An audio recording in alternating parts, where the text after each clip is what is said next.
Bismillahirrahmanirrahim. Assalamualaikum warahmatullahi wabarakatuh. Alhamdulillahirabbil alamin. Wassalatu wassalamu ala asyrafil anbiya'i wal mursalin wa ala alihi wa ashabihi ajma'in. Ibu-ibu sekalian yang dirahmati Allah Subhanahu wa taala, setiap hari kita berdoa kepada Allah Subhanahu wa taala minimal 17 kali dalam satu hari. Yang doanya adalah kita baca di dalam surat Al-Fatihah. Setiap kali sholat minimal 17 rakaat dalam satu hari, di mana kita mengucapkan ihdinas shiratal mustaqim. Tunjukkanlah kami kepada jalan yang lurus. Jalan yang lurus adalah jalan Islam, jalan hidayah dari Allah Subhanahu wa taala. Yang jalan itu bisa kita dapatkan dengan cara menjemputnya. Menjemput hidayah, yaitu hidayah Islam, bisa didapatkan dengan cara duduk belajar, dan ilmu yang dipelajari tentunya adalah agama Islam. Ilmu agama Islam, ilmu din. Maka kita hadir pada hari ini, duduk di masjid ini untuk mengkaji ilmu agama. Semoga Allah Subhanahu wa taala menjadikan ini sebagai amal ibadah yang ikhlas untuk Allah SWT. Semoga Allah Subhanahu wa taala menambahkan pahala yang besar kepada kita semua, menambahkan ilmu yang bermanfaat, dan menjadikan ini sebagai bentuk hidayah bagi kita semua. Tema yang diminta pada hari ini sebenarnya bukan tema ilmiah ya. Temanya adalah etika dalam menggunakan media sosial. Saya katakan ini bukan materi ilmiah, tetapi ini seperti materi ringan saja. Dikarenakan ini cenderung kepada pembahasan yang sebenarnya dibaca pun bisa, tidak harus duduk di dalam majelis untuk mempelajarinya. Karena kalau kita tuangkan dalam bentuk tulisan, etika dalam menggunakan media sosial sebenarnya bisa dibaca dan langsung bisa dipahami. Saya tidak tahu mengapa tema ini diangkat. Mungkin rata-rata ibu-ibu di sini punya Facebook, ya, atau pengguna WhatsApp, pengguna Telegram dan BBM. Kebetulan juga saya diminta, mungkin dikarenakan saya menggunakan media-media sosial seperti ini, sehingga tahu seluk-beluknya. Kalau sebagian ustadz yang lain kan ada juga yang sama sekali tidak tahu itu apa Facebook, apa itu WhatsApp, apa Telegram, bagaimana menggunakannya, sebagian mereka tidak tahu. Maka tidak cocok juga minta kepada mereka untuk mengisi materi ini. Etika dalam menggunakan media sosial. Media sosial itu apa? Media sosial adalah sebuah sarana untuk berinteraksi dengan orang-orang yang lain yang ada di sekitar kita, baik dia posisinya jauh maupun dekat, dalam rangka berinteraksi dalam masalah-masalah sosial, keagamaan, atau hal-hal yang lainnya. Di antara bentuk media sosial, kalau yang paling terkenal biasanya adalah Facebook, kemudian Twitter, dan sekarang banyak orang menggunakan WhatsApp, kemudian Telegram, BlackBerry Messenger, atau yang semacamnya. Hukum asal dari sesuatu yang sifatnya duniawi seperti media sosial ini adalah mubah. Hukum asalnya adalah mubah. Kita dapati hadis Rasulullah SAW yang mengatakan, antum a'lamu bi umuri dunyakum. Engkau lebih tahu dalam masalah urusan dunia kalian. Dan media sosial adalah urusan duniawi pada hukum asalnya. Kemudian kita dapati juga hukum asal dari dunia itu adalah halal, mubah, boleh. Sebagaimana disebutkan dalam kaidah fikih, al-aslu fil ibadati al-hazr wal aslu fil 'adati al-ibahah. Hukum asal dari ibadah adalah terlarang sampai nanti kalau ada dalil yang menunjukkan disyariatkannya ibadah tersebut baru boleh dikerjakan. Dan hukum asal dari sesuatu yang sifatnya duniawi atau adat istiadat, hukum asalnya boleh, mubah, bisa digunakan, kecuali nanti ada dalil yang menunjukkan dilarangnya sesuatu yang duniawi tersebut.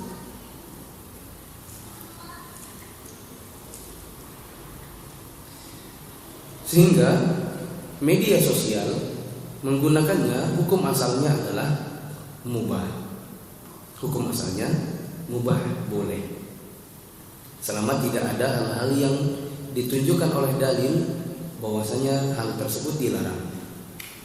Sekarang ibu-ibu mencatat atau tidak ini? Mencatat. Saya akan sebutkan per poin etika menggunakan media sosial. Nanti ibu catat satu-satu ya. Sudah siap alat tulisnya?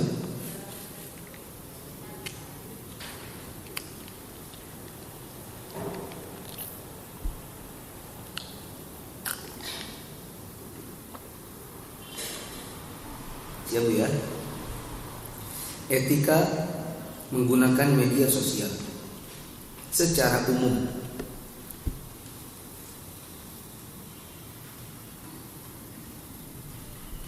Etika menggunakan media sosial secara umum. Di sini ada pengguna Facebook? Ada ya? Mungkin juga ada yang di belakang-belakang ibu-ibunya bilang boro-boro punya Facebook, ngerti saja enggak, bikinnya saja enggak tahu gimana. Etika menggunakan media sosial secara umum.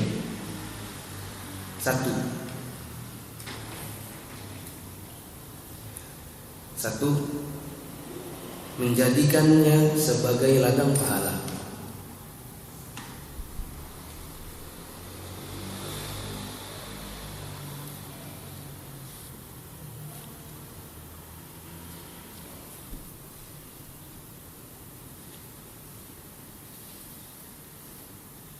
Satu, menjadikannya sebagai ladang pahala.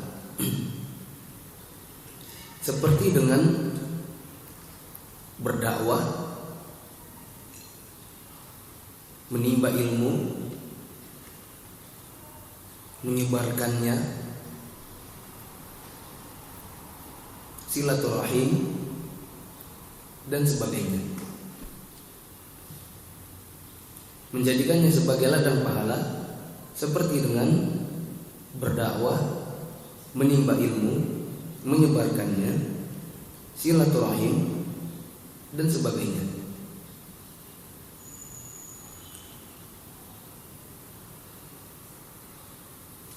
Jadi kalau menggunakan media sosial seperti Facebook, WhatsApp dan semacamnya hanya untuk misalnya ya supaya gaya saja, supaya gaul, supaya kata orang tidak gaptek, kalau sebatas itu saja maka sebaiknya tidak usah punya. Ya, sebagian, saya juga punya Facebook, temannya ada 5.000. Kalau saya perhatikan, sebagian dari teman-teman yang ada di Facebook itu mereka punya, tapi hanya untuk cuma upload foto. Ya, upload foto, di sini, saya lagi di sini, saya lagi di sana. Update status, saya lagi di wukuf di Arafah. Saya lagi haji nih. Lagi pakai ihram coy. Kalau yang ibu-ibu biasanya hari ini foto yang ini pakai jilbab warna ini. besoknya upload foto lagi pakai jilbab warna itu. Kadang-kadang misalnya jalan ke Jakarta ketemu artis, fotoan sama artis, upload. Ini saya lagi fotoan, padahal yang difoto orang-orang fasik misalnya. Ya, artis-artis itu memang rata-rata orang-orang fasik, wanita-wanita yang memang suka mengumbar-umbar dirinya, auratnya, badannya, suaranya, kecantikannya, bibirnya di hadapan masyarakat. Ya, saya punya sebagian teman-teman di Facebook seperti itu.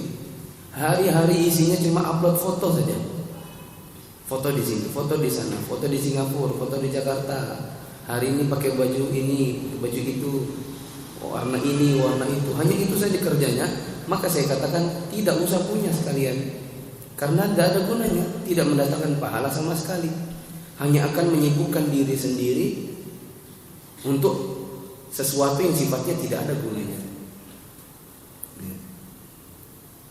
Atau misalnya update status di Facebook, atau status di BlackBerry, atau status di WhatsApp, atau ganti profil picture. Isinya statusnya, aduh panas, kedinginan, lagi jengkel, sebel. Hanya itu saja. Bahkan kadang-kadang yang diupload adalah masalah-masalah rumah tangga. Lagi jengkel sama suami menyebalkan. Atau pakai gunakan kata-kata sindiran. Andai ku tak menikah denganmu. Nah, supaya membaca suaminya. Padahal media sosial, namanya juga media sosial, temannya kan tidak cuma satu. Beda kalau SMS kirim ke suaminya, andai ku tak menikah denganmu, itu beda dengan diupload di status. Dan status ini dibaca oleh banyak orang. Lalu kemudian nanti teman-temannya yang jadi teman Facebooknya komentarnya, lagi kenapa bu? Di komen lagi, iya nih jengkel sama suami lagi ini dan itu. Akhirnya dibaca oleh semua orang. Isinya hanya mengumbarkan aib rumah tangga. Jadilah ini bukan ladang pahala, tetapi justru ladang dosa. Tapi coba kalau media sosial yang digunakan itu digunakan untuk berdakwah. Misalnya menggunakan itu lalu berteman dengan para akhwat. Mungkin ibu-ibu kan semua insya Allah rata-rata pernah sekolah kan. Ada teman SMP, ada teman SMA, ada teman kuliah. Kemudian berteman di media sosial, lalu kemudian mengupload misalnya artikel tentang wajibnya berjilbab, artikel tentang bahaya syirik, artikel tentang wajibnya sholat 5 waktu, dan seterusnya. Maka ini bisa mendatangkan pahala, dipakai untuk berdakwah. Mungkin dulunya juga sama-sama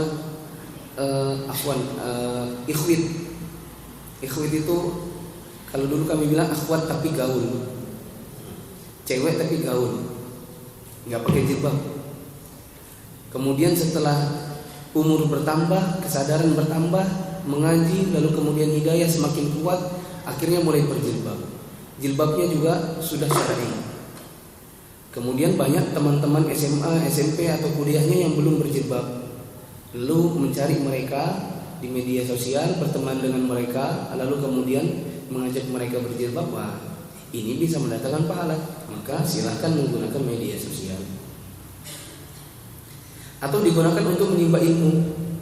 Misalnya berteman dengan sebagai ustazah atau ustaz yang kita bisa baca status-statusnya berfaedah dalam rangka untuk menambah ilmu, maka boleh. Atau juga bersilaturahim.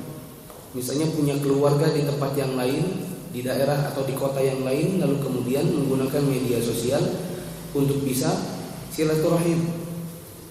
Misalnya saya punya keluarga, kami punya grup BBM. Sepupu-sepupu ada yang tinggal di Jakarta, ada yang di Jawa Tengah, ada yang di Bontang, ada yang di Samarinda, tempatnya jauh-jauh. Lalu kemudian digunakan media sosial ini untuk silaturahim, nanya kabarnya. Maka ini boleh dan bisa mendatangkan pahala. Yang kedua,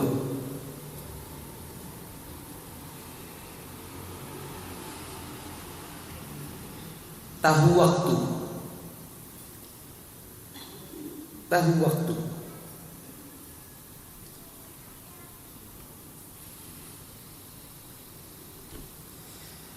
Menggunakan media sosial dengan syarat tahu waktu boleh. Ya. Kalau dengan menggunakan waktu yang diatur maka silahkan. Tapi kalau hari-hari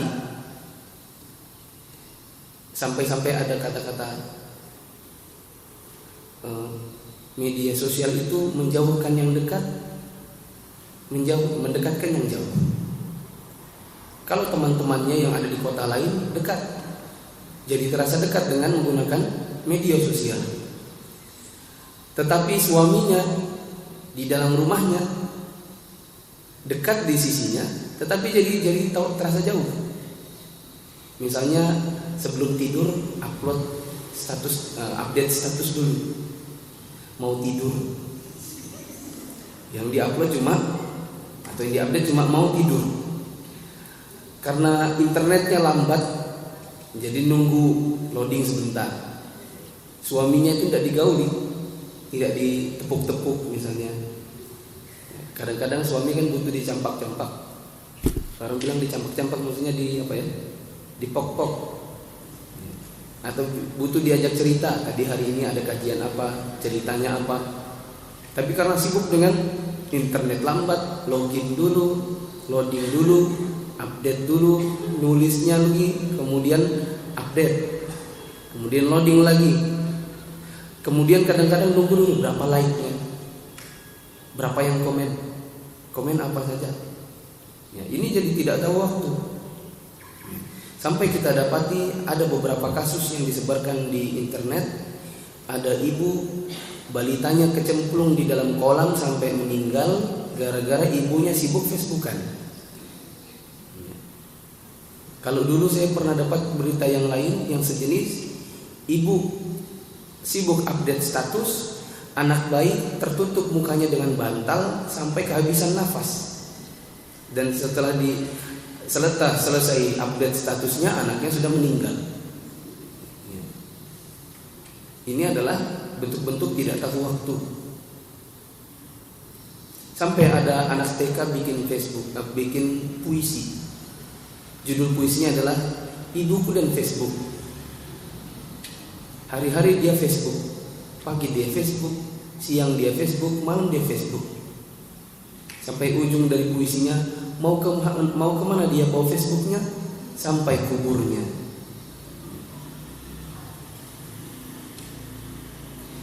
Jadi kalau menggunakan media sosial ini adalah dengan tahu waktu, maka boleh. Tidak hari-hari. Allah Subhanahu wa taala mengatakan wal 'asr innal insana lafi khusr. Demi masa sesungguhnya manusia itu benar-benar dalam keadaan merugi, kecuali orang-orang yang beriman, beramal saleh, saling menasihati dalam kebenaran dan saling menasihati dalam kesabaran. Kalau kita menggunakannya tanpa tahu waktu, ya kadang-kadang kita masbuk gara-gara Facebook. Nah ini khususnya laki-laki ya, gara-gara Facebook, kemudian sholat selalu masbuk, maka ini adalah mending tidak usah punya, karena justru melalaikan. Atau kita sambil sholat kadang-kadang teringat, tadi Facebooknya sudah diupdate belum ya hari ini. Kadang setelah kita update, khususnya Facebook ya, karena memang itu kayaknya yang paling asik. Kadang-kadang kita tergoda sambil sholat itu sambil mikir, kira-kira sudah berapa like-nya nanti ya, berapa yang komennya, apa yang komen, siapa aja yang komen. Itu yang ditunggu sambil sholat sambil mikir gitu. Maka ini justru melalaikan dan mending tidak usah punya kalau justru menggunakannya jadi seperti ini. Tiga.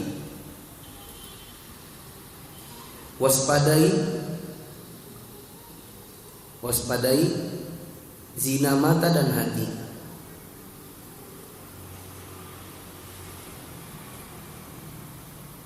Waspadai zina mata dan hati.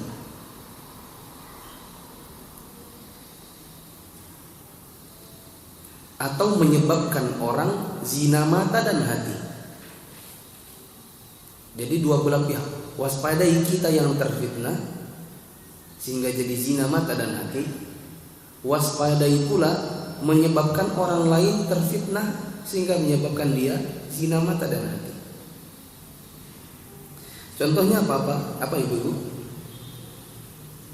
Contohnya adalah kita berteman di media sosial dengan lawan jenis yang bukan mahram. Misalnya teman kuliah atau teman sekolah dahulu. Oh, rupanya ternyata pacar dulu waktu SMA. Misalnya.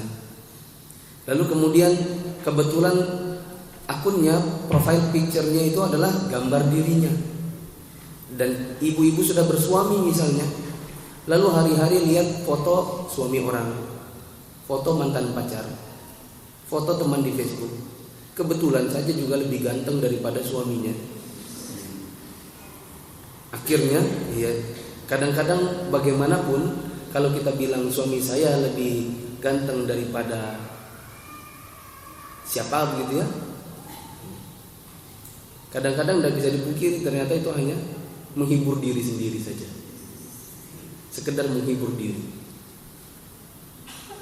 Kadang-kadang rumput tetangga itu jauh lebih hijau daripada di depan rumah sendiri, dan kita mau tidak mau harus mengakui. Lalu kita berteman di media sosial dengan laki-laki yang kebetulan ganteng-ganteng, akhirnya terfitnah diri kita. Mata sibuk dengan nampangin artis kesukaan, artis favorit, dan dia lebih ganteng daripada suami sendiri. Akhirnya mengharapkan suami jauh lebih ganteng atau bagaimana caranya, sehingga akhirnya kurang mensyukuri nikmat suami yang sudah dimiliki. Dan juga waspada jangan sampai kemudian menyebabkan orang lain yang terfitnah. Misalnya ibu-ibu sudah yakin ini dirinya cantik, lalu kemudian foto-foto, lalu fotonya diupload di Facebook atau dijadikan profile picture. Jadi jangan. Sebagian perempuan justru menjadikan dirinya sebagai pajangan di Facebook. Maaf, terlalu murah jadinya. Membuat diri sendiri jadi murah untuk dikecengi, mudah untuk dipandang oleh laki-laki yang lain. Maka ini tidak boleh sebenarnya. Ibu-ibu nanti tolong yang punya akun Facebook atau yang semacamnya, media sosial, perhatikan, periksa lagi foto-foto ibu-ibu. Jangan sampai ada foto dari ibu-ibu, apalagi kalau tidak menggunakan jilbab, yang masih ada di akunnya. Jangan sampai nanti meninggal masih ada gambar-gambarnya, lalu bisa diakses oleh orang. Kalau ibu punya suami dan suaminya pengguna juga, maka lihat profile picture-nya, lihat gambar-gambarnya yang ada di akun dia. Siapa tahu ibu milik di situ. Sebagian suami centil juga. Dia tahu istrinya cantik, dia mau pamer istri saya cantik. Jadi dia ceritanya foto keluarga sama istrinya di pantai kah atau di manakah, lalu kemudian dijadikan profile picture atau dipajang, lihat nih istri saya cantik bersama bidadari punyanya misalnya. Maka ini sebenarnya menjerumuskan istrinya kepada apa? Memfitnah orang lain, menjadikan orang lain berzina hati dan zina mata. Sebagian perempuan masih seperti ini. Bahkan jangankan yang tidak ngaji, yang ngaji kadang-kadang masih susah untuk menghilangkan yang seperti ini. Saya lihat di sebagian teman-teman yang ada di Facebook saya, yang upload foto diri sendiri itu kadang-kadang yang jilbabnya panjang, kadang-kadang sudah gamisnya panjang. Cuma memang gamis-gamis yang cuma gamis tren saja, cuma ikuti tren saja. Nanti ada pakai gincu, lipstick, ya, pakai prona mata, kemudian diupload. Kadang-kadang ibu-ibu coba perhatikan ya, kadang-kadang sebagian orang ada yang ibunya jilbaban, anaknya celana pendek perempuan. Pernah lihat? Pernah punya tetangga seperti itu, ibunya berjilbab, tetapi dia jalan sama anak perempuannya pakai rok pendek. Ya. Lalu dia foto dirinya dan anaknya, lalu dia pajang di media sosialnya. Ini menjerumuskan orang dan menjerumuskan anak sendiri. Ya. Dikarenakan yang seperti ini tidak boleh, menyebabkan orang lain terfitnah, menyebabkan orang zina mata dan hati. Minimal jadi bahan gunjingan, minimal jadi bahan cemoohan orang. Sekarang apa hukumnya mengupload foto perempuan di jejaring sosial atau di media sosial? Jawabannya adalah haram. Rasulullah SAW bersabda, al-mar'atu aurah. Al-mar'atu auratun. Perempuan itu adalah aurat.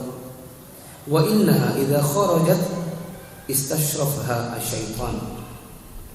Perempuan itu adalah aurat. Kalau dia sudah keluar dari rumahnya, maka syaitan akan menghiasinya. Perempuan-perempuan yang sebenarnya biasa-biasa bisa jadi terlihat cantik ketika dia keluar dari rumahnya, lalu kemudian syaitan menghiasinya. Menghiasinya maksudnya adalah menjadikan dia menarik di pandangan laki-laki. Apalagi kalau kemudian betul-betul cantik, menurut masyarakat sekitar bahwa memang dia cantik, diupload dirinya di dalam jejaring media, maka ini menyebabkan orang terfitnah. Mungkin ibu-ibu yang pengguna media sosial mungkin biasa baca atau pernah baca, ada seorang pasangan suami istri baru menikah, lalu kemudian suaminya setelah menikah jatuh sakit sampai sekian tahun. Rupanya disantet orang. Pernah dengar? Dari mana bagaimana bisa menyantetnya? Dengan cara ketika si istri rupanya diam-diam mengupload foto suaminya di Facebooknya dia. Maksudnya dia begini, suamiku ganteng loh. Dia upload foto suaminya di akun dia. Lalu kemudian rupanya ada orang yang hasad sama si istrinya ini. Ada yang hasad, lalu kemudian foto dari suaminya itu diambil, di-print, lalu kemudian dijadikan bahan untuk santet. Ya, karena orang bisa saja menyantet dengan foto. Ya. Misalnya di-print lalu kemudian dijadikan seperti boneka voodoo. Ya, ditusuk dengan jarum di bagian jidat di fotonya, nanti terasa sakit di jidat orangnya yang asli. Ditusuk di bagian dada, nanti terasa sakit di bagian dada orang yang asli. Ya, hanya melewati fotonya. Itu yang keberapa tadi? Yang ketiga. Yang keempat, jaga kata-kata. Jaga kata-kata dari kata-kata kotor. Jaga kata-kata dari kata-kata kotor. Koma, fitnah, koma, ghibah. Apa ghibah itu? Menggunjing. Koma, gosip. Fitnah itu apa, Bu? Apa itu fitnah? Apa bedanya fitnah, ghibah sama gosip? Siapa yang bisa? Di sini ada 1 gelas air minum. Fitnah itu apa? Menceritakan sesuatu yang tidak disukai oleh orang yang kita ceritakan, dan itu tidak benar. Kita menceritakan kejelekan orang, orangnya tidak suka, dan rupanya itu tidak ada pada diri orang yang diceritakan. Misalnya, lihat enggak ibu itu? Ibu itu kemarin jalan sama laki-laki, gandengan tangan. Ini apa? Lalu orangnya tidak suka dan orangnya bilang, kapan saya gandengan tangan sama laki-laki? Kemarin seharian saya sakit di rumah saja. Rupanya salah lihat orang, misalnya. Dia lihat si ibu itu, rupanya ternyata orang lain hanya mirip dari kejauhan. Berarti ini fitnah. Adapun ghibah, apa ghibah? Menceritakan kejelekan orang yang orang lain tidak suka, dan itu memang ada pada dirinya. Ya. Misalnya menceritakan keburukan ibu-ibu yang lain, ya, dan memang itu ada. Masa ibu itu kemarin begini, diceritakan ke ibu yang lain, lalu kemudian ibu itu memang ada pada dirinya, maka ini ghibah. Karena seharusnya aib orang lain itu ditutupi, bukan untuk diceritakan dan diumbar kepada orang lain. Kalau gosip adalah menceritakan sesuatu yang belum jelas kebenarannya. Menceritakan sesuatu yang belum jelas kebenarannya. Kayaknya itu kemarin begini kejadiannya. Saya melihat ini lagi jalan gandengan tangan. Iya kah? Iya mungkin sih. Entah itu kayaknya iya atau enggak. Nah, ini belum jelas. Kayaknya memang dia, kayaknya bukan juga. Berarti kan belum jelas. Kalau belum jelas berarti hanya gosip. Maka terlarang untuk menceritakan sesuatu yang belum jelas. Rasulullah SAW mengatakan, kafa bil mar'i kadhiba idza haddatsa bi kulli ma sami'a. Cukuplah seseorang itu dianggap sebagai pendusta. Setiap dari kita dicap oleh Rasulullah sebagai pendusta kalau suka menceritakan sesuatu yang belum jelas kebenarannya dari sesuatu yang kita dengar. Dengar begini belum jelas iya atau tidaknya, diceritakan, diupload, diupdate, disebarkan, padahal sesuatu itu belum jelas. Maka ini sesuatu yang dilarang. Ibu-ibu yang menggunakan media sosial, saya nasihatkan untuk menjaga kata-kata dari kata-kata kotor, fitnah, ghibah, gosip, dan yang lain sebagainya. Dikarenakan Rasulullah SAW pernah mengatakan, sesungguhnya salah seorang dari kalian berbicara dengan sebuah kalimat berupa keridhaan Allah. Dia tidak pernah menyangka akan tersebar, maka dikarenakan kalimat yang menyebabkan ridha Allah itu, maka Allah menuliskan keridhaan baginya hingga hari tatkala dia menghadap kepadanya. Dan sesungguhnya ada di antara kalian orang yang berbicara dengan sebuah kalimat yang menimbulkan kemurkaan Allah. Dia tidak pernah menyangka akan tersebar kalimat itu, sehingga dengan lantaran kalimat itu Allah pun menuliskan kemurkaan baginya sampai dia datang menghadap kepada Allah Azza wa Jalla. Maka etika untuk menggunakan media sosial secara umum, yang pertama adalah tadi apa Bu? Jadikan sebagai ladang pahala. Yang kedua, tahu waktu. Harus ada waktu.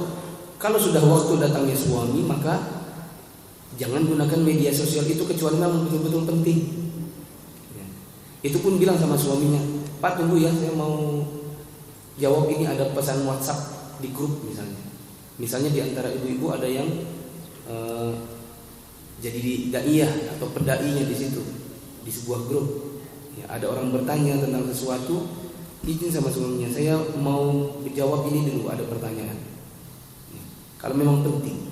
Tapi kalau cuma hahaha saja, ya, itu kan bisa ditunda. Maka waktu untuk suami harus diberikan untuk suami. Yang ketiga, waspadai zina mata dan hati,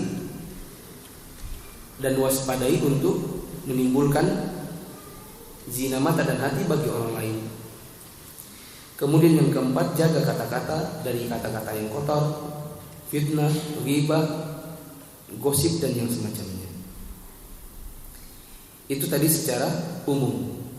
Sekarang bagian yang kedua, etika menggunakan sosial media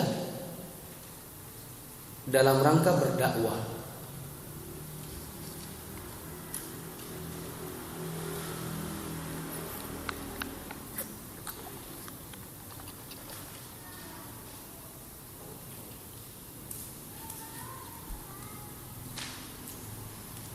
etika menggunakan media sosial dalam rangka berdakwah.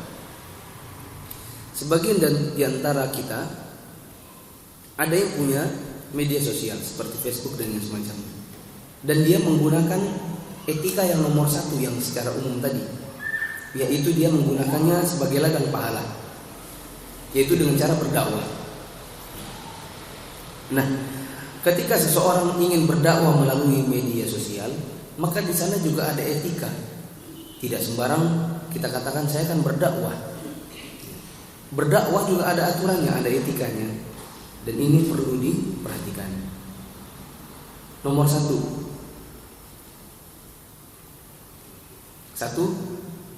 niat ikhlas.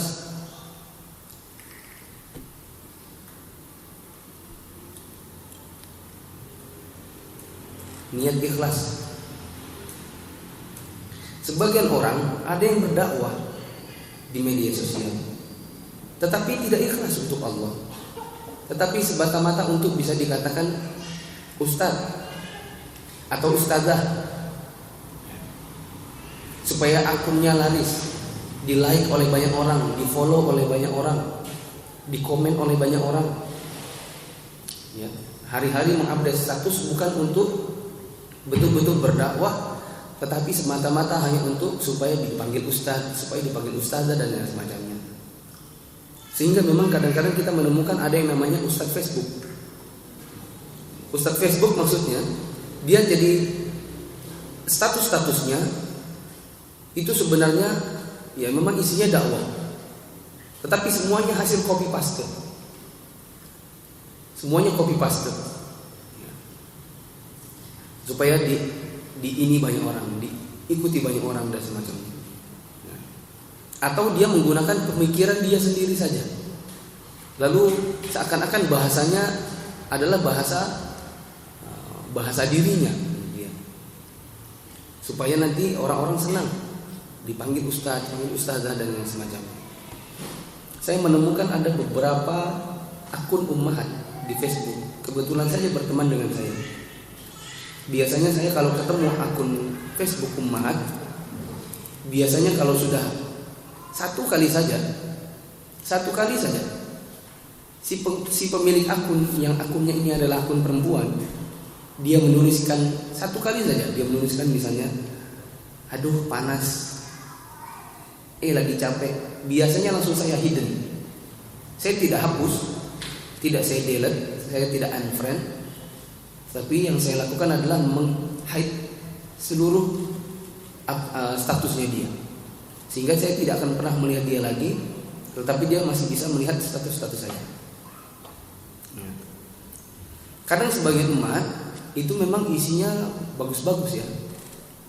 Ada sebagian umat yang punya statusnya itu bagus-bagus ya. Ada yang like-nya sampai ratusan ya, minimal ya puluhan. Followernya juga banyak, umat. Maka yang seperti ini saya katakan, ikhlaskanlah niat untuk Allah semata, dan jangan sampai kadang-kadang setelah kita di follow oleh banyak orang, di like oleh banyak orang, membuat kita menjadi tidak ikhlas dalam berdakwah di media sosial. Apa indikator tidak ikhlas? Afwan, saya tanya dulu, ibu-ibu di sini yang menggunakan media sosial banyak atau tidak?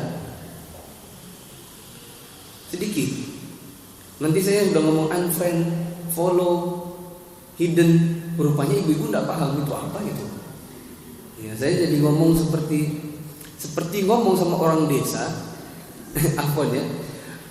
Ada cerita lurahnya memanggil semua Pak RT untuk disosialisasikan program internet di masyarakat. Tapi masyarakatnya masyarakat desa.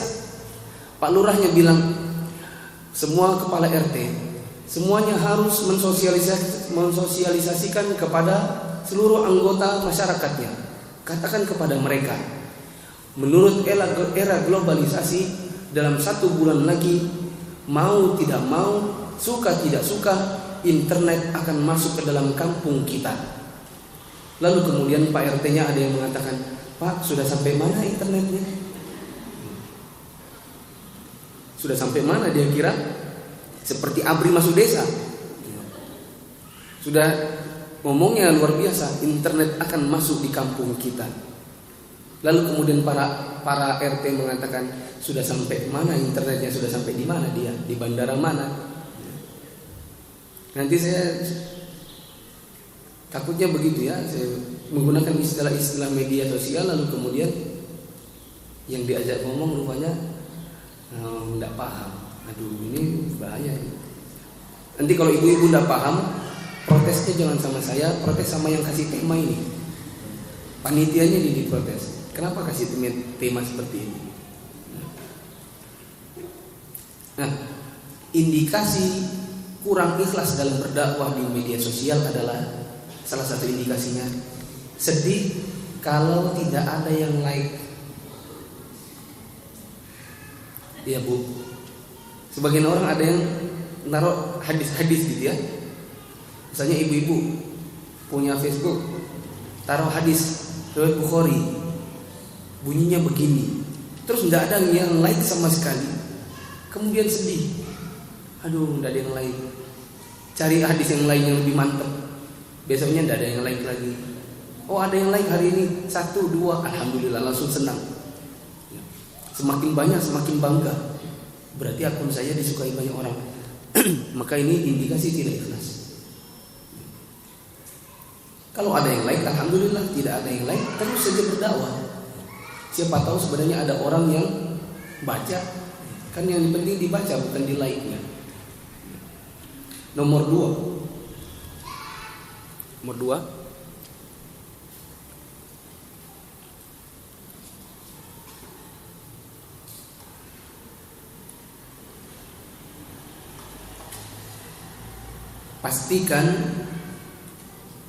Pastikan ilmu yang didakwahkan bisa dipertanggungjawabkan.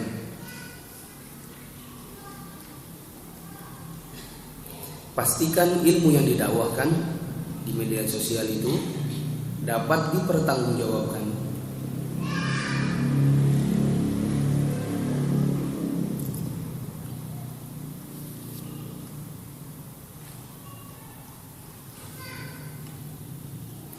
Kalau dipertanggungjawabkan dan dalam dakwah berarti harus apa Bu?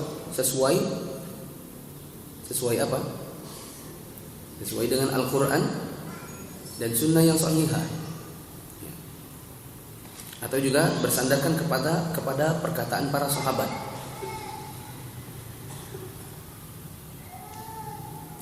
Jadi kalau ingin berdakwah di media sosial, pastikan yang kita upload ini kata-katanya adalah memang betul-betul, misalnya itu hadis, maka pastikan hadisnya hadis yang sahih. Jangan kita hanya sekedar nukil, ternyata bukan hadis. Misalnya kita tulis update status Facebook, tulisannya misalnya Rasulullah bersabda, tuntutlah ilmu sampai ke negeri Cina. Lalu dalam kurung al-hadis. Ini hadis bukan? Bukan. Thalabul ilmi utlubul ilma walau bisin, tuntutlah ilmu sampai ke negeri Cina. Itu bukan hadis. Itu bukan hadis, itu hanya peribahasa saja. Anak-anak pesantren pun tahu. Anak-anak pesantren biasanya mereka punya mata pelajaran Al-Quran, mata pelajaran yang lain pelajaran hadis, dan mata pelajaran yang lain ada yang namanya pelajaran mahfuzat, pelajaran peribahasa. Seperti menjadda apa Bu? Menjadda wajada. Barang siapa bersungguh-sungguh, dia akan mendapatkan. Mansaro ala darbi wasala. Barang siapa yang berjalan di jalannya, maka akan sampai. Itu semua bukan hadis, tetapi peribahasa. Termasuk juga tuntutlah ilmu dari buayan sampai liang lahat. Utlubul ilma minal lahdi ilal lahdi, minal bahdi ilal lahad. Ya, tuntutlah ilmu mulai dari buayan sampai dengan liang lahat. Ini bukan hadis. Ya, ini hanyalah peribahasa. Maka sebelum kita sebarkan, pastikan itu hadisnya hadis yang sahih. Ya. Karena kalau kita menyebarkan hadis yang palsu dan kita sandarkan ini sebagai hadis Nabi, maka kita bisa masuk ke dalam sabda Rasulullah SAW, man kadzaba alayya muta'ammidan falyatabawwa maq'adahu minan nar. Barang siapa menyampaikan sesuatu yang dia katakan itu dariku padahal tidak pernah datang dariku, seperti hadis palsu maupun hadis yang lemah yang tidak dijelaskan status hadisnya, maka siapkan tempatnya di neraka. Maka jangan sampai kita menyampaikan sesuatu yang tidak bisa dipertanggungjawabkan secara ilmiah. Dia tidak datang dari ayat, tidak datang dari hadis, tidak juga dari perkataan para sahabat. Yang ketiga, jaga amanah ilmiah. Jaga amanah ilmiah.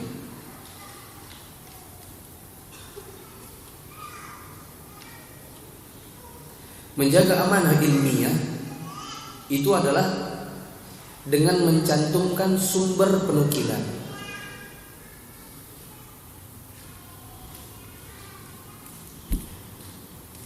Cantumkan sumber penukilan.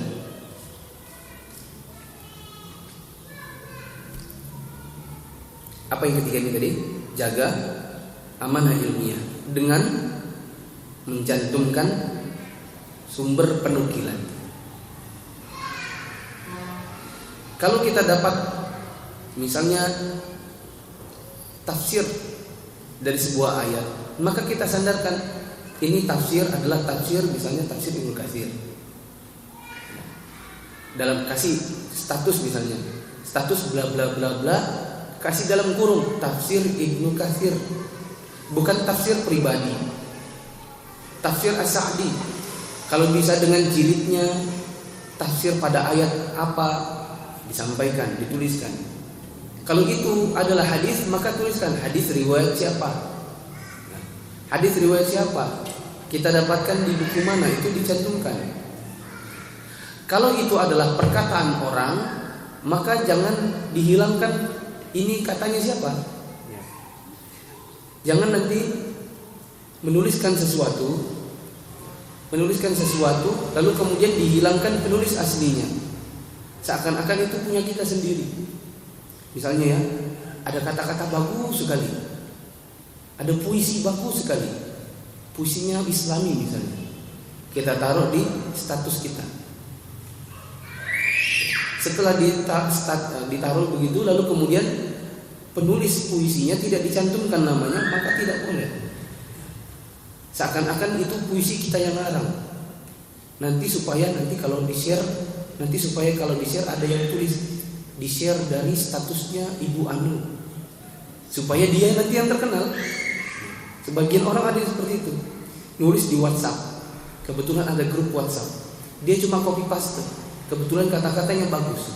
Setelah dipaste di grup, seakan-akan itu kata-kata dia sendiri, supaya nanti kalau ada yang share lalu ditulis namanya nama dia, padahal nama orang lain yang bikin, dia yang menikmati. Maka ini tidak boleh. Al-mutasyabbi' bima lam yu'ta kalabithis thawbai zur. Orang yang menikmati sesuatu padahal sesuatu itu tidak ada pada dirinya, dia menggunakan dua pakaian palsu. Orang yang menikmati sesuatu yang tidak ada pada dirinya seperti menggunakan dua pakaian palsu. Pakaian palsu ini adalah bohong atas nama dirinya dan juga sesuatu itu tidak ada pada dirinya. Misalnya ibu-ibu bikin puisi men-share puisi yang puisinya bagus, tidak pakai nama orang penulisnya, ditulis seakan-akan punya diri sendiri. Lalu orang-orang memuji, Masya Allah bagusnya puisi ibu, di komen seperti itu, lalu dibalas Alhamdulillah.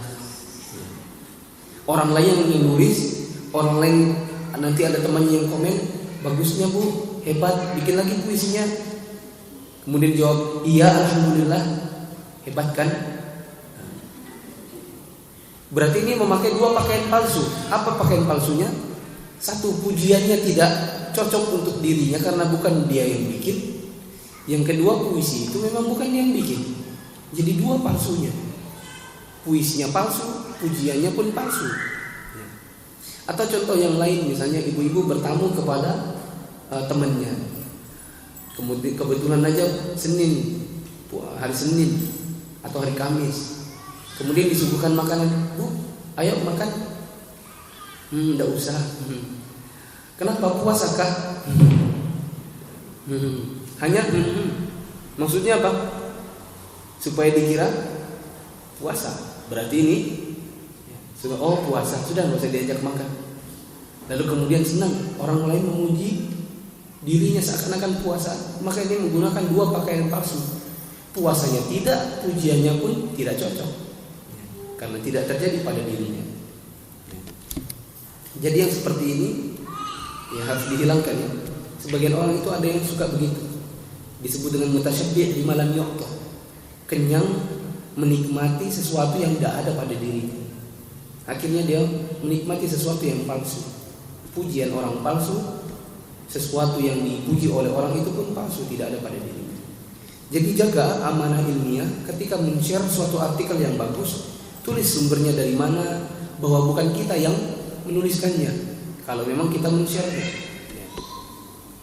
Tapi kalau kita sendiri tidak tahu siapa yang, ini ada puisi bagus, tapi kita tidak tahu yang nulis siapa, minimal jangan tulis nama ibu, jangan tulis nama kita, tapi minimal tulis hasil copy paste, atau tulis dalam kurung bukan karangan saya cuma copy juga, supaya orang tidak menyangka kita yang hebat, padahal itu punya hasil buatan orang lain. Yang keempat,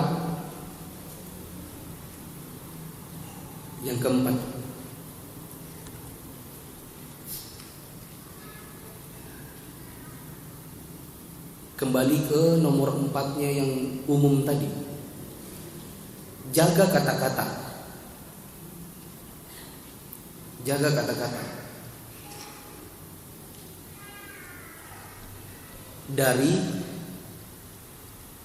Jaga kata-kata dari fitnah, ghibah, syubhat.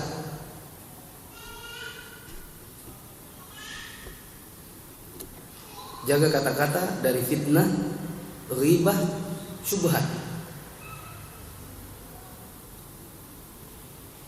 Dan masalah-masalah agama di luar kapasitas kita.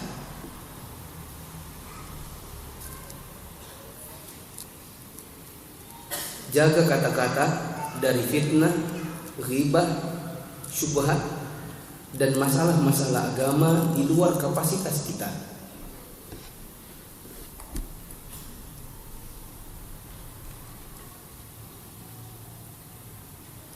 Kalau kata-kata kotor insya Allah tidak ada ya. Tidak mungkin ada orang berdakwah dengan kata-kata kotor, pasti ditinggalkan orang. Tetapi ada sebagian orang yang berdakwah, maksud dia dakwah, tapi sebenarnya fitnah. Contoh ya, ini saya kasih contoh tapi mungkin agak berat sedikit bagi sebagian ibu-ibu ya. Ibu-ibu kemarin tahu ada Syekh Ibrahim Ar-Ruhaili datang ke Balikpapan. Istrinya ngisi di sini pagi-pagi, hari Senin pagi di Namiro. Ada yang hadir? Ada. Kajian istrinya Syekh Ibrahim di lantai atas, yang menerjemahkan istri saya, ya, Ustazah Ella. Itu kan suaminya namanya siapa? Syekh Ibrahim bin Amir Ar-Ruhaili. Syekh ini adalah seorang profesor doktor di bidang akidah, pengajar di Masjid Nabawi. Beliau termasuk ahli ilmu di sana, di Madinah, di Saudi Arabia, sering mengisi seminar di negeri sendiri maupun di negeri orang. Beliau profesor doktor. Tetapi ketika hendak datang ke Balikpapan, banyak laki-laki maupun perempuan-perempuan yang menyebarkan fitnah atas nama diri beliau. Dikatakan bahwa syekh ini adalah syekh sesat. Dan itu kata-katanya sampai di saya. Sementara saya adalah ketua panitianya, saya MC-nya. Kalau memang sesat, saya tidak akan mau meng-MC-kan, saya tidak akan mau menemani beliau ke sini, saya tidak akan jemput ke Solo. Ya. Karena kalau orang sesat untuk apa dibawa? Ya. Saya tanya apa, di mana letak sesatnya? Letak sesatnya adalah dikarenakan dia tidak mentakfir Jaham bin Safwan. Ini afwannya, mungkin contohnya terlalu berat, tapi ya tidak apa-apa lah. Tidak mentakfir Jaham bin Safwan. Jaham bin Safwan itu adalah tokoh takfir, tokoh dari aliran Jahmiyah yang dari zaman dahulu sudah dikafirkan oleh para ulama dari zaman dahulu. Namanya Jaham bin Safwan. Jaham bin Safwan itu adalah muridnya Ja'ad bin Dirham. Dia adalah orang yang dikenal sebagai penyebar aliran Jahmiyah. Dan aliran Jahmiyah itu dikafirkan oleh para ulama dari zaman dahulu. Secara global, secara mujmal, itu sudah dikenakan takfir secara mujmal. Lalu kemudian dikatakan bahwa Ibrahim bin Amir Ar-Ruhaili tidak mentakfir Jaham bin Safwan. Padahal beliau sendiri mengatakan ketika saya jemput di Solo, saya ikut daurah beliau, lalu kemudian saya bawa kemari bersama beberapa sama Ustadz Anas Burhanuddin yang beliau adalah penerjemahnya di sini. Saya tanyakan langsung kepada beliau, betulkah Syekh antum tidak mentakfir Jaham bin Safwan? Kata beliau, engkau sekarang sedang mempelajari disertasi saya, doktor dari zaman dahulu. Dan di dalam disertasi saya dari dahulu saya katakan Jaham bin Safwan termasuk tokoh mubtadi' yang dikafirkan oleh banyak para ulama. Dan saya masukkan dia dalam berbagai contoh kekufuran. Bagaimana mungkin saya tidak mentakfir Jaham bin Safwan? Ya, kata beliau. Dan dari dahulu banyak orang yang menyebarkannya bahwasanya saya tidak mentakfir, itu semua hanyalah fitnah saja.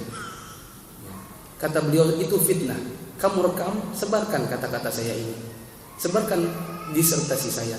Di situ saya jadikan Jaham bin Safwan sebagai tokoh kekufuran. Dan mengatakan saya tidak mentakfir Jaham bin Safwan seperti mengatakan seorang tukang kayu tapi tidak bisa mukul paku. Kata beliau di Istiqomah. Di Masjid Istiqomah saya ulangi lagi pertanyaannya supaya didengarkan banyak orang. Beliau mengatakan saya, kata beliau begini, saya tidak membanggakan diri saya. Saya tidak banggakan diri saya. Saya tahu kadar kelemahan saya. Tetapi saya tahu bahwasanya saya adalah doktor, profesor di bidang akidah. Saya tahu kapasitas saya dan saya tahu kelemahan saya, kata beliau.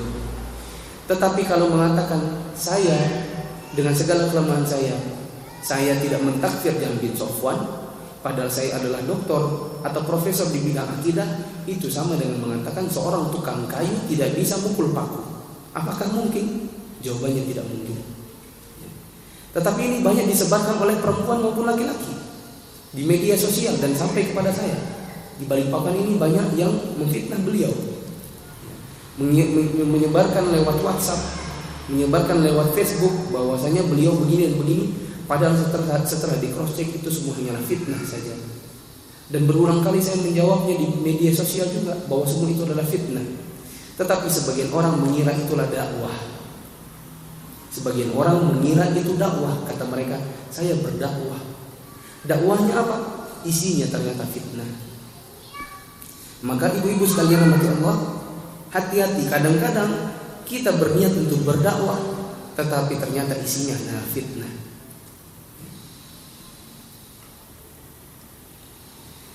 Jauhi kata-kata yang sifatnya ghibah. Dulu saya pernah mendampingi Syekh Sa'ad Asy'ashri ngisi di Istiqlal. Mungkin ibu-ibu kalau nonton di TV ya, dapat atau lihat di YouTube atau di internet ada video Syekh Sa'ad Asy'ashri mengisi pengajian di Masjid Istiqlal, judulnya Menjalin Hubungan Terbaik dengan Allah. Nanti lihat di sana. Salah satu yang duduk di depan adalah saya, dikarenakan panitia minta saya dampingi Syekh duduk di atas karena Syekh kadang-kadang punya kebutuhan sesuatu dan saya yang diminta untuk melaksanakan kebutuhan beliau. Di malam harinya saya bicara sama penerjemahnya sampai jam 2 pagi. Kemudian saya katakan di subuh harinya, Syekh saya agak mengantuk. Kenapa kamu mengantuk? Tadi malam saya bicara tentang dakwah. Lalu Syekh Sa'ad Asy'ashri mengatakan kepada saya, banyak orang yang berbicara katanya mereka berdakwah, padahal sebenarnya mereka berghibah.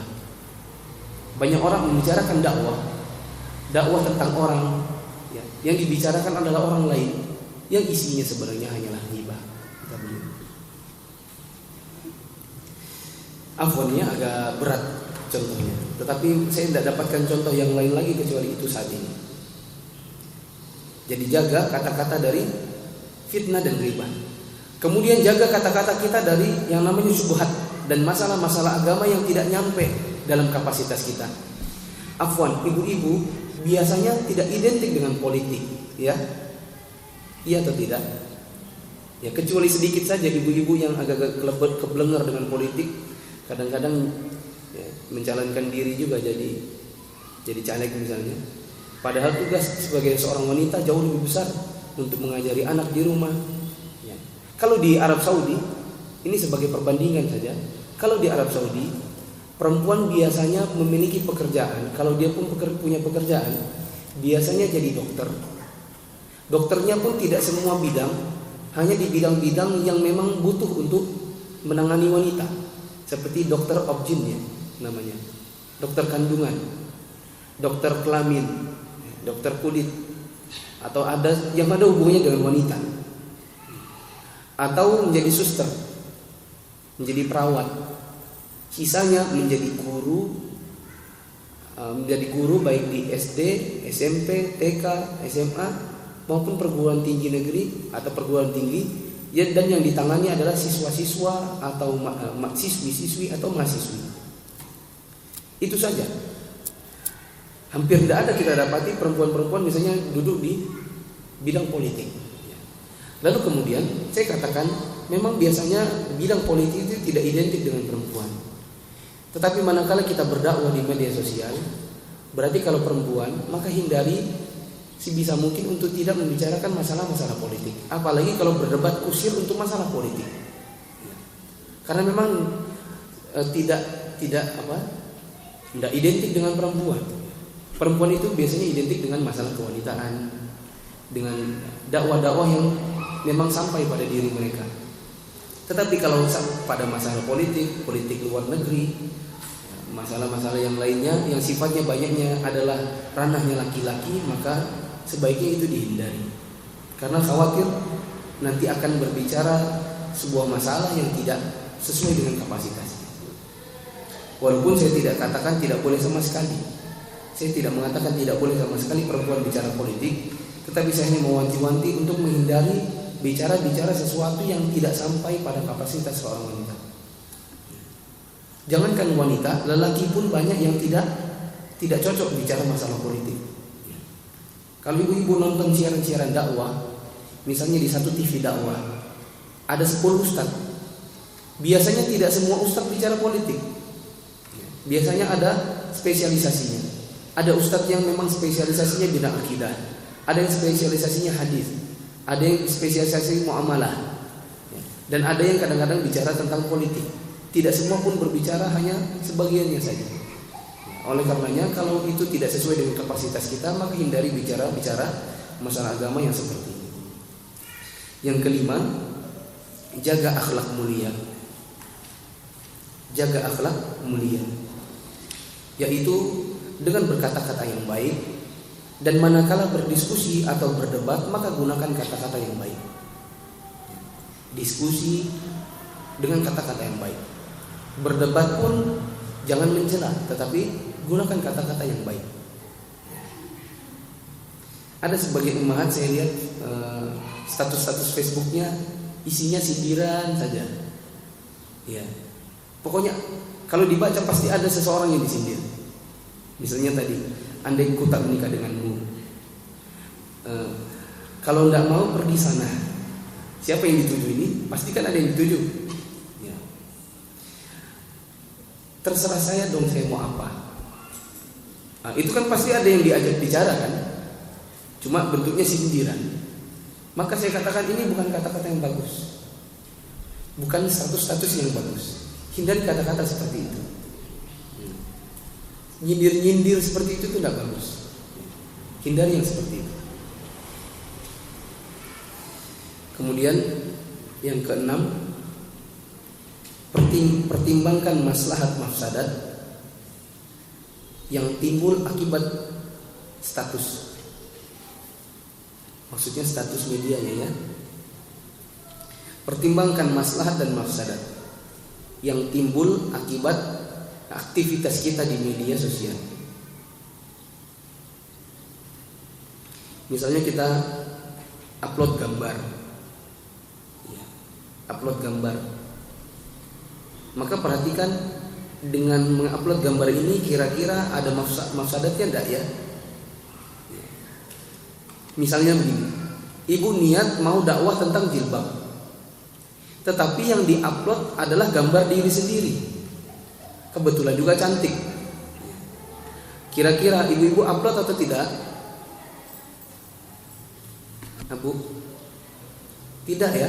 Walaupun niatnya dakwah memang maslahat, tetapi manakala yang diupload ini statusnya adalah tentang jilbab, tetapi ketika berdakwah mengupload foto diri sendiri, walaupun di situ menggunakan jilbab, maka kita katakan jangan ya. Kemudian yang terakhir, yang ketujuh, jangan mudah berfatwa.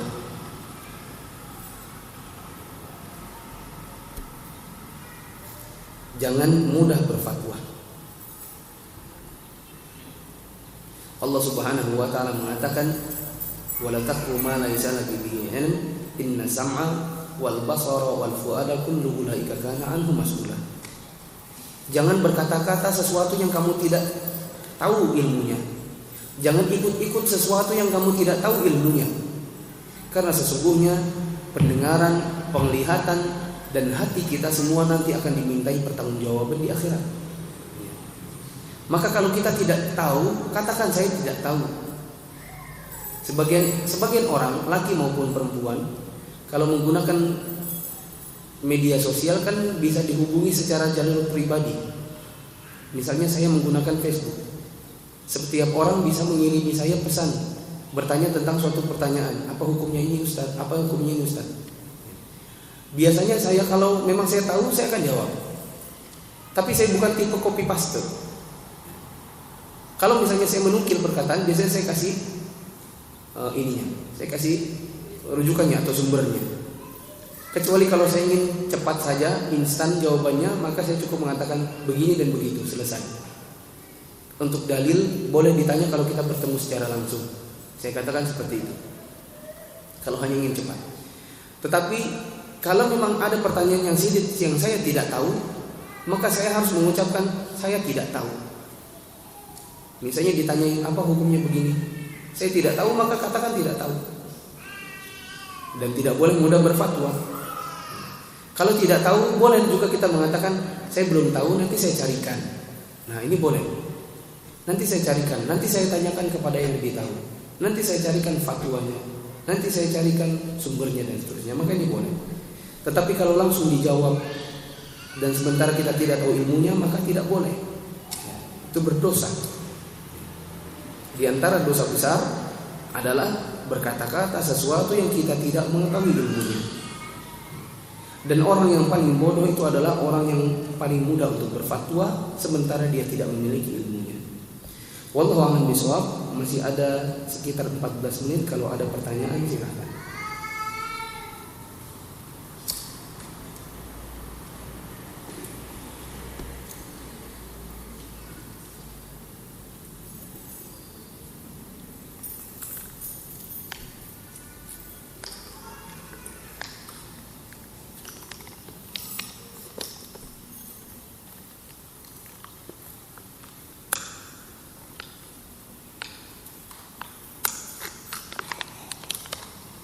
Ada?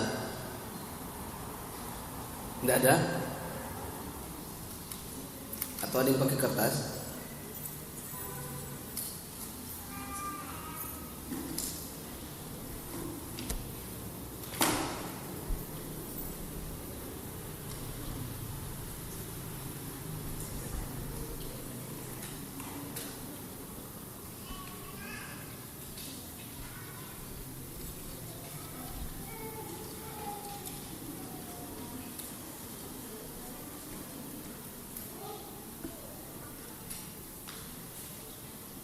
Tidak ada ibu ya?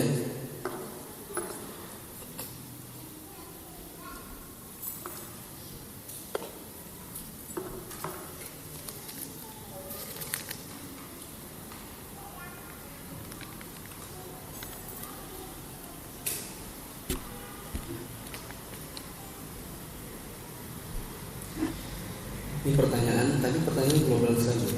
Bagaimana menjadi manusia yang benar-benar bertobat? Bagaimana menjadi manusia yang benar-benar bertobat? Kalau pertanyaannya bagaimana, maka jawabannya adalah caranya. Kalau kita katakan caranya, maka yang ada di pikiran saya hanya ada dua saat ini. Satu, belajar. Sempatkan waktu untuk banyak-banyak belajar agama. Harus ada waktu dalam 1 minggu untuk benar-benar belajar. Yang kedua, bergaul dengan sesama wanita yang solihah. Ibu-ibu sekalian rahmati Allah, kayaknya tidak ada dari kita yang tidak pernah berdosa. Dan di antara kita, saya yakin pasti pernah menyimpan atau sampai saat ini sebenarnya menyimpan masa lalu yang kelam. Ya. Sebagian perempuan saya tahu ada yang dulunya mantan, misalnya bekerjanya bukan bekerja yang bagus, ya. Bekerja di tempat riba atau bekerja di tempat yang mewajibkan dia untuk tidak pakai jilbab, atau kadang-kadang menggunakan seragam yang seragamnya itu adalah seragam yang menyelisih syariat. Bekerja di departemen store tertentu yang mewajibkan dia untuk tidak pakai jilbab, bajunya pendek, roknya di atas lutut. Rupanya hidayah Allah Subhanahu wa taala datang suatu hari, lalu kemudian dia berubah menjadi seorang wanita muslimah. Dia berhenti dari pekerjaannya, lalu kemudian dia menggunakan hijab yang syar'i, dan dia jalan seperti itu. Tetapi ada masa lalu yang dia sendiri tidak ingin diketahui orang. Atau dia bekerja misalnya dulunya PSK misalnya. Saya tahu di sebagian daerah ada yang seperti itu, ya. Dikarenakan kadang-kadang dapat curhatannya seperti itu. Maka kadang-kadang saya hanya mengatakan, masa lalu biarkan berlalu. Kalau seandainya masa lalu itu adalah masa lalu yang kelam, maka disimpan. Jangan disebar-sebarkan kepada orang. Rasulullah SAW mengatakan, kullu ummati mu'afa. Setiap dari umatku akan diampuni, illal mujahirin, kecuali orang-orang yang menjaharkan perbuatan maksiatnya di zaman dulu. Maka dia kadang-kadang ada orang yang di malam harinya dia bermaksiat kepada Allah, lalu di siang hari dia menceritakan. Sebagian orang ada yang berdosa di zaman dahulu, lalu kemudian di zaman sekarang suka menceritakan apa yang dia lakukan di zaman dahulu. Misalnya dia berkata, dulu itu saya berzina loh. Dulu itu saya sebelum nikah sudah hamil duluan loh. Yang seperti ini adalah menjaharkan perbuatan dosa yang di zaman dahulu. Ini tidak boleh. Rasulullah mengatakan setiap dari umatku diampuni, kecuali orang-orang yang menceritakan apa-apa yang dia kerjakan di zaman dahulu. Dia menceritakan maksiat-maksiat yang telah dia lakukan di zaman dahulu. Maka ini dihindari. Jangan sampai kemudian kita menceritakan apa-apa yang telah kita kerjakan di zaman dahulu. Kemudian setelah Allah tutupi aib kita di zaman dahulu, Allah tutupi aib kita di zaman dahulu, maka ya, setelah kita tutup ini, kemudian kita barengi dengan banyak-banyak belajar. Mempelajari ilmu agama ini nanti akan menguatkan hidayah. Lalu kemudian kita bergaulah dengan orang-orang yang solihah saja. Saya punya sebagian teman SMA atau teman-teman yang saya kenal di zaman dahulu. Mungkin ibu-ibu bisa berkaca ya. Ibu-ibu dengarkan ini. Dengarkan dan silakan berkaca pada diri sendiri. Ada orang-orang yang sebenarnya sudah berjilbab, tetapi kalau pergaul, dia pergaulannya sama kebanyakannya perempuan-perempuan yang justru membuka aurat. Ini jomplang. Tidak nyambung. Saya tidak mengatakan tidak boleh bergaul sama sekali. Tetapi kalau kita ibu-ibu yang sudah berjilbab, kongkow-kongkownya di tempat-tempat orang buka aurat, ini tidak nyambung. Misalnya berjilbab tapi pergi ke karaoke, jilbaban tapi pergi karaokean atau dugem, ini tidak nyambung. Jilbab ini pakaian muslimah, lalu pergi ke tempat yang di situ banyak maksiat, banyak perempuan-perempuan yang buka aurat, bahkan perempuan-perempuan yang jual diri. Di karaoke itu kan banyak perempuan jual diri. Saya tidak pernah masuk, tapi saya kira-kira begitulah. Dengar-dengar tanya-tanya, kira-kira pasti ada begitunya. Perempuan-perempuan pura-pura ngaku nyasar salah masuk ruangan, lalu kemudian menjajakan dirinya. Maka seorang perempuan yang sudah berjilbab, yang sudah bertaubat, dia hindari tempat-tempat yang seperti itu. Dia hindari bergaul dengan perempuan-perempuan yang justru membuka aurat. Hindari tempat-tempat yang justru di sana banyak-banyak perempuan yang buka aurat. Ke karaokean, ke dugeman, atau ke yang semacamnya, ke kafe-kafe yang semacamnya. Dan kalau ibu-ibu yang sudah berjilbab lalu masih bergaul dengan perempuan-perempuan yang seperti itu, tidak ada niat dakwah sama sekali, tetapi hanya justru untuk kongkow-kongkow dengan mereka, maka saya katakan ini tidak nyambung sama sekali. Saya lihat sebagian orang berjilbab, tapi grupnya adalah grup perempuan-perempuan rok pendek, makan di Pizza Hut, makan di sini, di-upload fotonya, dia sendiri tok berjilbab di situ, yang lainnya semua tidak ada yang pakai jilbab. Ikut reuni SMA, reuni kuliah. Dia sendiri pakai jilbab sendirian, teman-temannya lalu kemudian pakai rok pendek, pakai tank top dan yang semacamnya. Maka ini tidak nyambung. Pergaulan yang sama sekali tidak nyambung. Bukan berarti saya mengatakan tidak boleh, tapi hindari. Kalaupun mau berkumpul, maka berkumpul pada waktu-waktu yang memang butuh saja. Dan itu pun harus ada niat di dalam hati mendakwahkan kepada mereka tentang jilbab. Tetapi kalau tidak ada niat di dalam hati, maka saya katakan jangan kumpul sama sekali. Saya pernah di SMA diajakin reuni. Memang saya tidak pernah datang sama sekali, bukan saya tidak mau. Tetapi ketika saya melihat foto reuni di tahun-tahun sebelumnya, wah ini tidak nyambung. Ada yang berjilbab, ada yang tidak berjilbab. Kemudian yang jilbabnya panjang, kemudian foto-fotoan sama perempuan-perempuan roknya rok sepaha. Saya bilang tidak nyambung. Kalau saya di situ datang hanya untuk hahaha, maka saya tidak ada niat sama sekali untuk berdakwah, maka tidak nyambung juga. Maka saya katakan kepada ibu-ibu, masa lalu biarkan berlalu, disimpan, jangan dibuka-buka, jangan diceritakan kepada orang.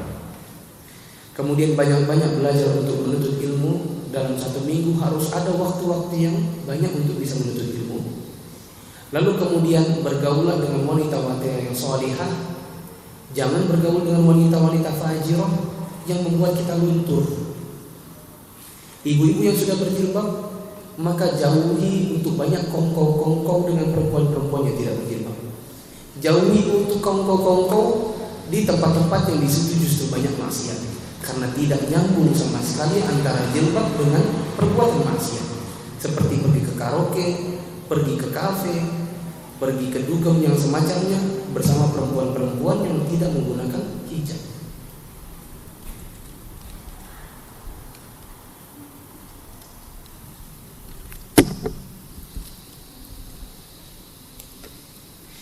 Bolehkah kita menampilkan foto rumah mewah atau materi yang lain yang kita miliki dengan tujuan untuk berterima kasih kepada pemberinya dan lalu membuat status Alhamdulillah ya Allah atau terima kasih untuk fulana atas hadiahnya?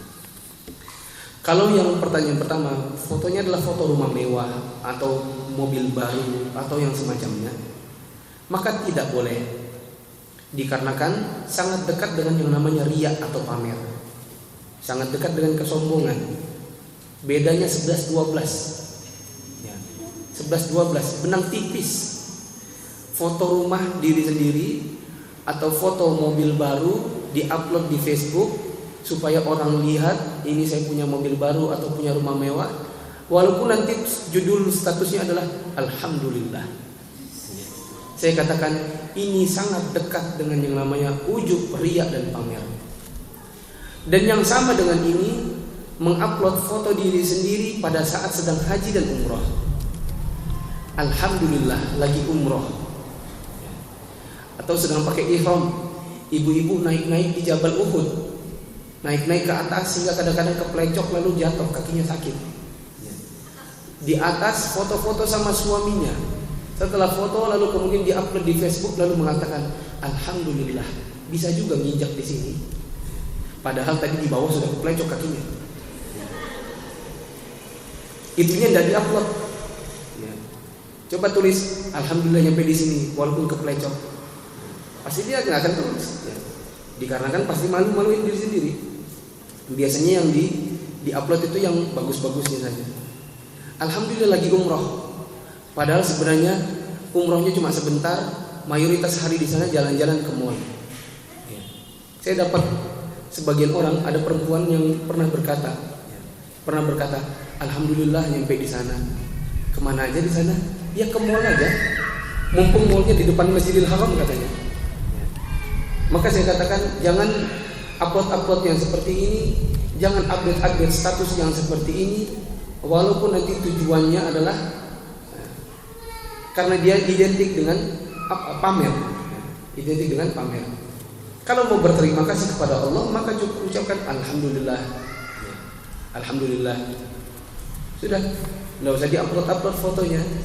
Saya lagi di Jabal Rahmah, saya lagi di sini dan seterusnya. Tetapi ada juga orang mengupload dengan tujuan untuk menyampaikan kabar gembira. Dan kita ketika mendapatkan nikmat Allah boleh memberitahukan kabar gembira itu kepada orang lain. Allah Subhanahu wa taala mengatakan, Inna a'tainakal kautsar fasholli lirabbika wanhar. Terus Inna a'tainakal kautsar fasholli lirabbika wanhar. Inna syani'aka huwal abtar. Lain. Firman Allah Subhanahu wa amma bi ni'mati rabbika fahaddits. Dan adapun nikmat-nikmat Tuhanmu maka ceritakanlah. Ini adalah pembolehan, dibolehkan untuk menceritakan nikmat Allah yang kita dapatkan kepada orang yang kira-kira senang kalau kita ceritakan. Ya. Boleh kadang-kadang kita menceritakan nikmat Allah kepada orang yang kita anggap kalau kita ceritakan dia senang. Misalnya, ya kita ceritakan, kita kirim foto kepada orang tua. Alhamdulillah mah sudah sampai di Ka'bah misalnya. Ya, tujuannya bukan untuk pamer kepada orang tua, tetapi untuk memberitahukan kepada orang tua kabar gembira. Maka ini boleh, ya, boleh, tidak masalah.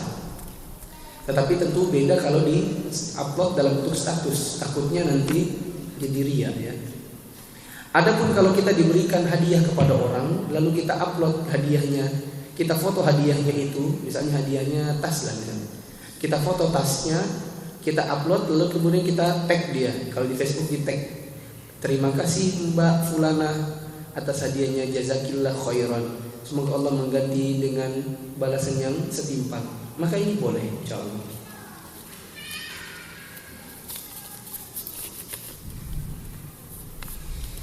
Bagaimana cara membedakan mengenai hadis palsu dan sahih yang tersebar di media sosial? Caranya banyak. Satu, tanya ustadz yang kompeten. Ustadz, ada hadis begini sahih atau tidak ya? Kita tanya kepada yang memang kompeten. Dua, caranya cari di situs-situs yang terpercaya. Kalau saya, salah satu situs yang terpercaya, dia seperti Google, tetapi hanya menampilkan website-website yang terpercaya adalah ufit.com. Ufit.com ini setelah saya lihat, saya gunakan dari zaman dahulu, dari kira-kira tahun 2007 atau 2008 saya gunakan. Saya lihat ufit.com ini adalah seperti Google, mirip seperti Google, tempat mencari sesuatu, tetapi hanya berhubungan dengan agama. Dan nanti ketika kita cari lalu kemudian keluar link-linknya, biasanya hanya menampilkan situs-situs atau blog-blog yang insya Allah amanah dalam ilmu keilmian. Hadis-hadisnya mereka gunakan hadis-hadis yang sahih insya Allah. Kalau bisa lihat lagi, cari di Maktabah Syamilah. Kalau ibu-ibu punya laptop, install Maktabah Syamilah di laptopnya. Maktabah Syamilah itu adalah software yang berisi ribuan, puluhan ribu, ratusan ribu atau bahkan jutaan buku. Ya. Yang di situ ditampilkan buku-buku para ulama dari zaman dahulu. Bisa dicek di situ apakah sahih atau tidak. Sejak saya punya Facebook, ada beberapa teman sekolah yang laki-laki akhirnya menelpon saya. Nah, berarti ibu ini di Facebooknya dia tulis nomor teleponnya berarti. Kalau tidak ditulis nomor teleponnya kan berarti tidak ditelepon. Kecuali maksudnya dikirimi pesan secara jalur pribadi. Biasanya saya menerimanya hanya sekedar untuk menghargai dia. Tapi setelah itu saya tidak mau angkat lagi dengan harapan dia tidak menelpon saya lagi. Apakah saya berdosa kalau dia sampai sakit hati? Tidak, ibu tidak berdosa walaupun dia sakit hati, dan itu lebih bagus dia sakit hati daripada dia dapat penyakit hati. Kalau ditelepon lalu kemudian hanya untuk hai, mending tidak usah. Jangan diangkat. Ya. Bilang saja saya sudah punya suami. Kecuali kalau belum punya suami. Kalau belum punya suami, maka cari suami. Bagaimana menegur saudara kita di media sosial agar menjadi pelajaran teman-teman yang lain yang ada di grup. Misalnya saudara kita menulis status yang kurang tepat. Jangan ditegur di grup. Kalau ibu-ibu punya grup WhatsApp, punya grup Telegram, BBM yang semacamnya, kalau ada di antara saudari kita yang salah, misalnya dia menukil hadis ternyata hadisnya lemah, atau dia menukil suatu perkataan tapi perkataan itu salah, maka jangan ditegur di grup. Takutnya nanti dia jadi sedih, dia jadi marah, lalu left dari grup itu, meninggalkan grupnya hingga dia tidak dapat faedah sama sekali, atau kemudian memusuhi kita. Maka ini jangan. Kalau kita mau tegur, maka tegur di jalur pribadi. Sampaikan, Afwan Ukhti, ini tadi yang antum tulis, yang anti tulis, ini tadi salah, ini hadisnya tidak sahih, saya sudah baca di sini. Coba dicek.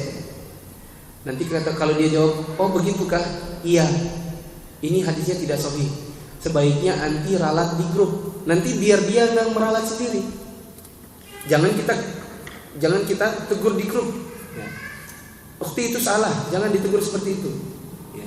Tetapi tegur saja lewat jalur pribadi, langsung ke dia sendirian, lalu suruh dia meralat. Ukhti sebaiknya diralat di grup. Nanti takutnya nanti orang-orang mengira itu hadis yang sahih dan yang semacamnya. Nanti biar dia meralat sendiri. Afwan, tadi ana salah posting. Tadi maksud ana itu begini, hadisnya lemah.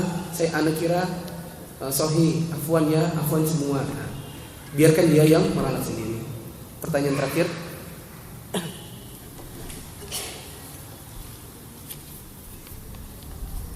Ustadz, olahraga perempuan di zaman Rasul apa? Berupa apa? Olahraganya misalnya lari.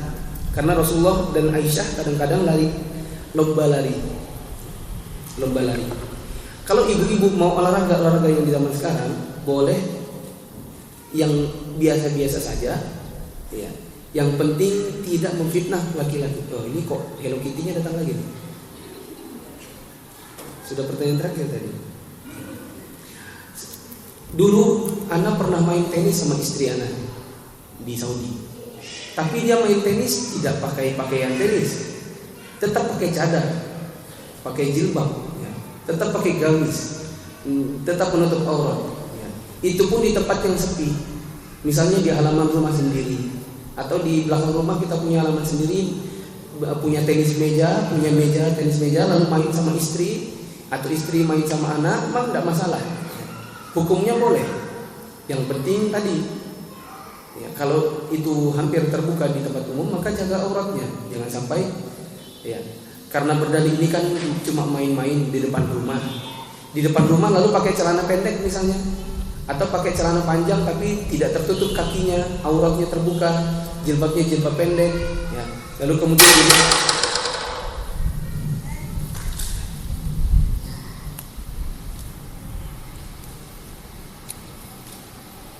ini bagusnya besok-besok ibu-ibu duduknya agak dekat, lalu pegang ini jilbab hijabnya.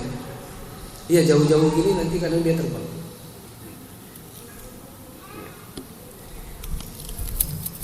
Jadi tidak masalah. pada mainan-mainan atau olahraga yang seperti tenis meja, bulu tangkis, tidak masalah. Yang penting tetap dijaga auratnya dan mainnya kalau bisa dalam rumah. Kalau main depan rumah maka diperhatikan tetap harus terjaga auratnya. Tidak boleh dengan alasan olahraga kemudian pakai celana pendek atau pakai celana panjang di depan rumah, atau pakai jilbab pendek, pakai baju olahraga yang kelihatan semua bentuk badannya, ini semua tidak boleh. Walaupun dengan alasan olahraga. Tetapi olahraga pada umumnya boleh insya Allah. Terakhir ya sudah, jangan dikasih lagi pertanyaannya. Bagaimana cara mencari lelaki yang soleh untuk dijadikan suami? Saya belum pernah menikah. Karena saya belum pernah menikah Pak Ustaz. Ya, maklum saya tahu ini belum menikah karena Hello Kitty kertasnya. Cara cari suami yang soleh, maka tanya kepada laki-laki yang soleh. Kalau ukti belum menikah, lalu mau cari calon suami yang soleh, maka tanya kepada ustadz yang anti percaya. Yang ustadz ini merekomendasikan lelaki yang memang dia kenal sudah lama. Ya, seperti Ana misalnya, ini Ana tidak bilang lelaki soleh ya, kalau nanti memuji diri sendiri lelaki soleh. Tetapi Ana boleh ceritakan, ketika bertemu dengan istri dulu, dikenalkan oleh ustadz kami. Jadi ustadznya yang memperkenalkan. Misalnya, ukti ini ada ikhwan sudah bekerja begini, bahasa Arabnya sudah baik, begini dan begitu. Lalu kemudian dikenalkan. Dan kami tidak melalui proses pacaran dikarenakan dua-duanya adalah rekomendasi. Yang istri direkomendasikan, yang suami direkomendasikan oleh ustadz yang kita percaya juga. Jadi kalau mau cari suami yang baik, tanya kepada ustadz, Ustadz saya mau menikah, tolong carikan calon suami, tetapi yang betul-betul antum kenal agamanya, antum kenal akhlaknya baik, dikenal suka menolong, dikenal santun kata-katanya, tidak ringan tangan dan seterusnya. Nanti tanya kepada ustadz sehingga nanti dicarikan insyaallah. Begitu saja. Wassalamualaikum warahmatullahi wabarakatuh. Wassalamualaikum warahmatullahi wabarakatuh.